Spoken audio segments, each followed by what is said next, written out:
And everyone was should I take the mask off? Is that okay? Okay. Everyone was so excited when I found I was talking to Mrs. Patmore that my sister, my relatives, my friends all had questions for you. Oh, okay. So. You want me to talk you to this then? Oh no, I'm gonna hand this to you.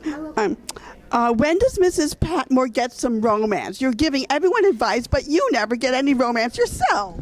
It's out of my hands, unfortunately. It's in the hands of the writer Julian Fellows. But I'm always happy to know that this is a possibility. And this is very important. Not only how do you pronounce scones, but is it jam or clotted cream that comes first? Cornwall versus Devon. This is important. Oh, that's a hellish, terrible question. Because, there's a wonderful comedian in England called Dawn French, and she gets absolutely passionate about this, and I can never remember which way. I'm pretty sure it's jam first and cream on top. Oh, that's how I do it. I think it is. That to me is the most practical. Yeah, but they were saying apparently Mrs. Beaton. I don't know Mrs. Beaton, but do you consult Mrs. Beaton? Well, dead. Forget her. She's gone. Good. And the last thing was my friend wanted to know, do you actually like cooking, and what's your specialty? Okay, I turned a little bit vegan when I went to live in America because I'm a big animal lover. So I had to go and get cooking lessons because I'm no kind of a cook, and my husband used to do all the cooking, but he's not vegan. So I've had a big old shift. In the old days, he would just cook everything for me, but now I've had to take it into my own hands. So I'm on a learning curve. I'm a learning cook. I bet you wish you had Mrs. Patmore to cook for you. That would be marvellous. I think we need her to live with us. And one more question, and then we'll talk about the show. Have you seen Julian Fellowes' new show, The Gilded Age, the American version of Downton Abbey? No, I have not, but my dear friend Michael Engler directed it, so I'm very excited about seeing it, but I haven't been able to catch it yet because I haven't got the right channel, actually. But I will find it. Yeah. Well, now we just want to know, how the hell did you get here? Yes, good question. By aeroplane. And boy, are my arms tired. Yeah, exactly. No, this was something that evolved from conversations that I had with a dear friend called Mark Muller, who's a very, very clever, established pop songwriter. And he was my friend in Los Angeles. And I would just one day randomly said to him, I'd just love to do something, a show, but it wouldn't be cabaret because I'm not a cabaret singer. I'm an actor who sings, and that's different. I want to do something I can do. And it was as vague as that. And he just looked at me and went, oh, Jesus.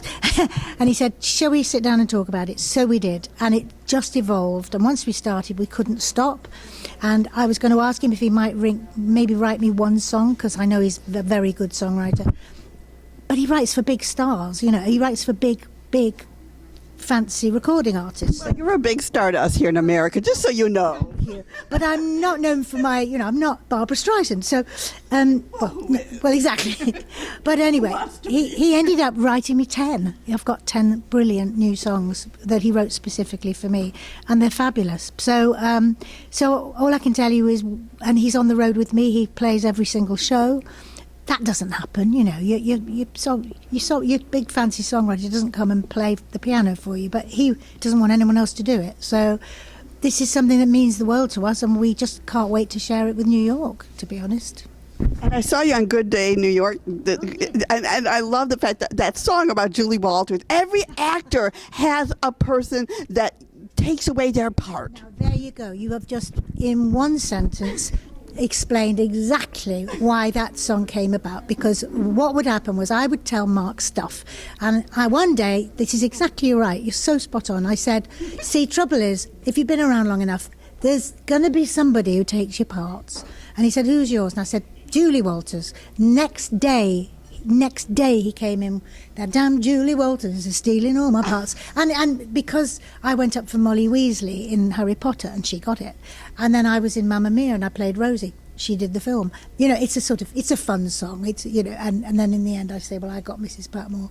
So that's how this thing evolved. Exactly like that. I would say something and he'd write a song. But you also got Beecham House, which was also big here. And I love the fact that you do cartoons. You did Animaniacs and Captain Underpants. What's the difference between doing voice and acting comedically and here you're musical? I mean, my gosh, is there something you can't do? Well, you know what? I have to give credit to my fantastic agents, CESD in Los Angeles. I didn't do much voice work in England until I came to live here. And then suddenly they went, she can do stupid British women, which is seemingly what I've seen to capture a little corner of the market in. I just do mad British women. So I did, Goldie and Bear, and I did Vampirina, and I'm doing Alice's Wonderful Bakery at the moment, and I'm doing... there's another one that I can't remember, but yes, I've got quite a lot of cartoons under my belt now, and they're such fun to do because you don't have to learn it. You can just go in the studio and be barking mad, and I'm very, very happy to do that. I bet it's perfect during the pandemic. It's sort of like Zoom. You go in your pajamas and... I bought myself some equipment and I did it from home, actually. I have a home studio, so a lot of people had to do that because they weren't happy about people going into studios. So, yeah, and you can do it all over the world. I mean, I'll probably do some of it here, and I can do it in London. That's the joy of it. You can do it anywhere. In fact, do you know what? I'm just thinking, I got the job for Beecham House. I had to record an audition. I did it in a cupboard in India. Hotel. Yeah, I recorded it in a cupboard because it was the only place that was quiet. So that's the way of the world now. Actors are having to do things from all over the place. Yeah. And it was perfect that you were in India at the time when you were doing it. It was serendipity. Yeah.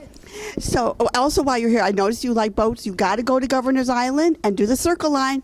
Those are two great boat adventures. Really? Governor's Island and the Circle Line? Yeah. What's the Circle Line? That's when you go around the entire Manhattan in a boat. Oh, somebody asked me this morning, they said, what are you going to do? I said, I love a boat. You're a bit weird. You're a bit psychic, you are. No, I saw Good Day New York. So. That's what I'm going to do. I'm going to go on a boat around the Circle Line. So that's not Staten Island. That's different. Oh, much different. Okay. Yeah.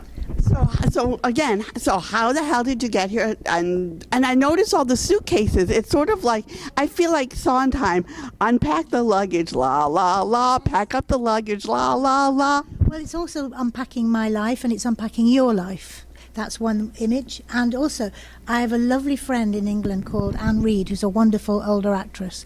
And she arrived at my house one day, and she'd come to London to do a job, and she was staying with me, and she was dragging her bag behind her. And she said, you know what, when I write my autobiography, I'm going to call it Dragging My Bags Around. And I said, that's true. That's what actors do all the time, because you barely ever work from home. So we are dragging our bags. So actually, as soon as I saw this design, I said, yeah, that's it. That's an actor's life, actually. It really is. Yeah.